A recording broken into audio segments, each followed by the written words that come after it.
Hi there guys, I'm Nikhil from notionhub, and in this video, I'm going to show you the most important tips and tricks for your Redmi Note 14. By the way, I'll also be uploading a dedicated video for the best feature section where I'll be showing you all the features available on this phone. So do check out that video as well. Link will be in the description. With that said, let's look at the most important tips and tricks.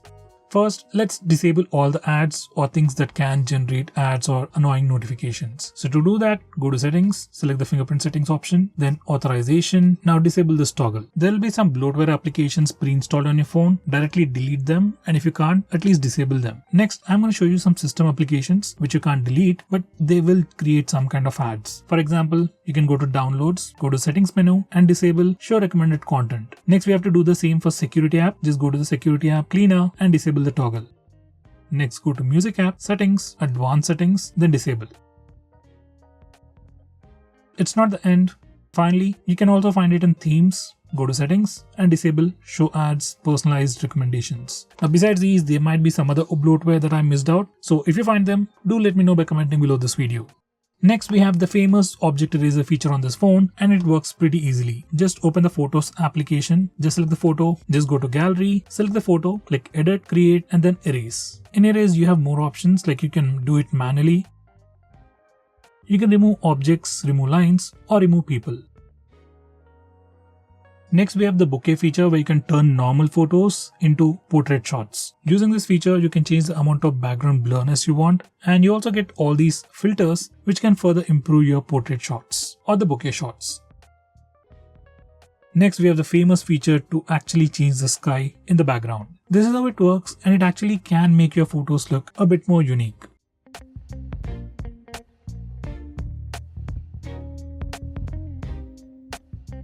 Next, we have Ultra Battery Saver, which is another unique feature available only on this phone. Let's say you have just about 5% of battery and you want your phone to stay alive for 2 to 3 hours. Then you just enable this Ultra Battery Saver. It'll kill all the applications running in the background, restrict your phone's usage, and give you basic features like calls, SMS, and keep your phone alive for the next 2 to 3 hours. This is an amazing feature that you should definitely use.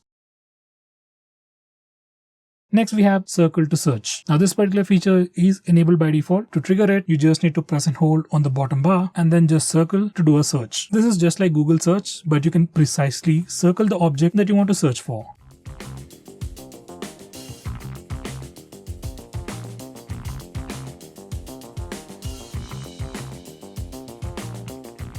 Next, I'm going to show you navigation gestures. Now you can enable from these settings, and once you enable it,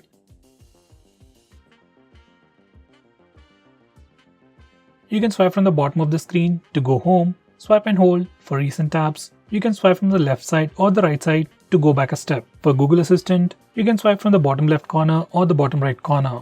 And just like on iOS, you can just swipe left or right on the bottom bar to quickly switch between applications. Next, we can also trigger Google Assistant by just using the power button. You just need to enable this toggle and then press and hold the power button to trigger Google Assistant.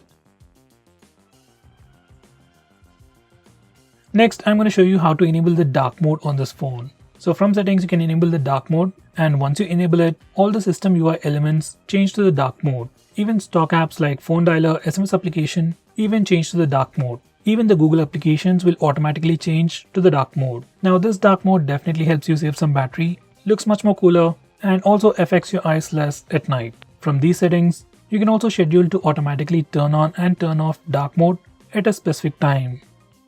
Next, I'm going to show you how to take pictures using palm gesture.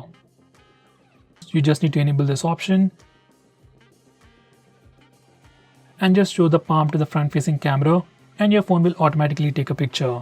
It's not a big feature, but something you might definitely want to try. Next, I'm going to show you how to take screenshots on this phone. By default, on any Android phone, if you want to take a screenshot, you can just press the volume down button and power button both at the same time to take a screenshot. For some reason, if that's a bit difficult for you, on this phone we also have the 3-finger screenshot gesture. Once you enable it, you can just swipe down using 3 fingers to take a screenshot. By the way, we also have a quick shortcut to take a screenshot even in the notification toggles. Next, I'm going to show you how to take a longer screenshot. So to take a longer screenshot, first we need to take a regular screenshot. You can either use the buttons or the gesture. Now once you take a screenshot, you'll see a small pop-up preview. Just tap on scroll to start taking a long screenshot. Next, I'm going to show you how to take partial screenshots. To do that, you just need to place 3 fingers on the screen and hold, and you'll get a preview. From here, you can just drag to select the area that you want to take a screenshot of. Next, I'm going to show you how to use split screen mode on this phone, or to say how to use 2 applications at the same time. For that, first go to the recent tabs. Then click and hold on the application that you want to use in the split screen mode. Then select split screen. Now you can select the secondary app from the list below, or else you can go to the home screen and select the secondary app from the app drawer.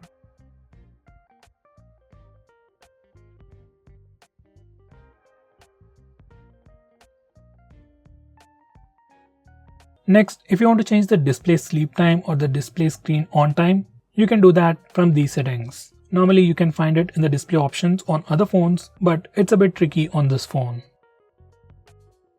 Next, if you want to display the memory usage on the recent apps page, you need to enable this particular toggle. And once you do that, every time you go to the recent apps page, you can check out the memory status.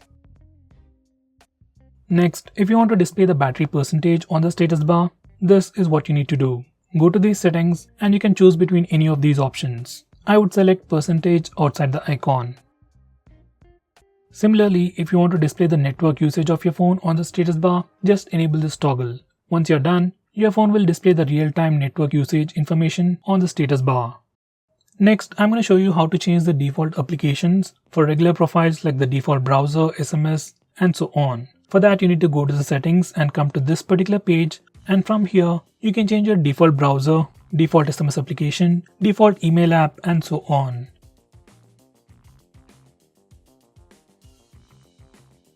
Going on next, if you're someone who's really concerned about privacy about your phone, and if you want to lock few applications on your phone, you can do that on this phone without installing any third-party applications. You can lock applications just like I've shown you in the preview. By the way, you can also have a different password for these locked applications from your phone's password, which is actually a pretty good thing. By the way, we can also use the fingerprint scanner and the face unlock features to unlock the locked applications. For that, we need to enable those options from settings.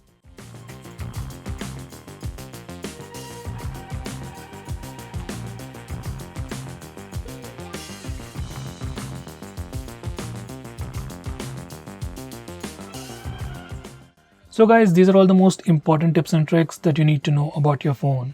If I missed out on anything important, do let me know by commenting below this video. With that said, this is Nikhil signing off. See you in my next video.